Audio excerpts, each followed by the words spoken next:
This state government shutdown is painful for many Minnesotans. I'm often asked why. Why are you and Republican legislators putting us through these hardships? I believe that the future of Minnesota is at stake. Our way of life, what makes Minnesota special and successful, hangs in the balance. Will we continue to have one of the best higher education systems in the world? Not with the 19% funding cut to the University of Minnesota and the 14% reduction to the MnSCU campuses that the Republicans have proposed. A mediocre educational system will lead to a mediocre state economy in the years ahead. Will we continue services which enable senior citizens to live in their own homes rather than being forced into more expensive nursing homes?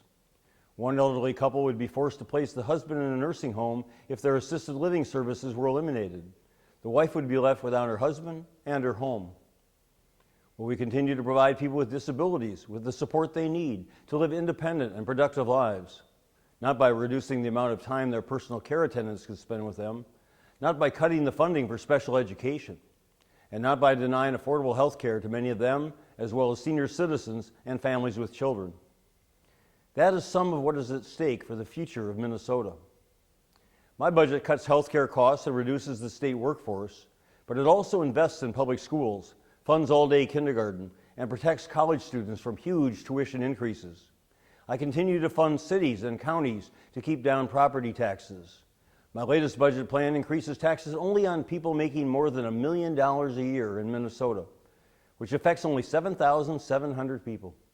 Thus, over 99% of Minnesotans would see no income tax increase and no state-imposed property tax increase from my proposal. Republicans will remain absolutely opposed to asking the very richest Minnesotans to pay more in taxes. Instead, their budget would raise property taxes by $1.4 billion over 3 years on homeowners, businesses, and renters. Senior citizens, people with disabilities, children born into poverty, college students from middle-income families, and their parents would also pay the price for Republican legislators' refusal to ask the richest Minnesotans to pay even a single dollar more in taxes. In our democracy, if the voters give their mandate entirely to one party in an election, then that party has the right to determine policy until the next election. However, when the voters deliver a split verdict, as they did in Minnesota last November, then neither side is entitled to have it all their way.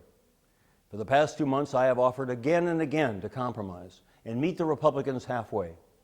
They have refused to compromise to reach an agreement. I've offered over $2 billion in cuts to existing programs and proposed to raise income taxes only on taxpayers who earn over $1 million a year.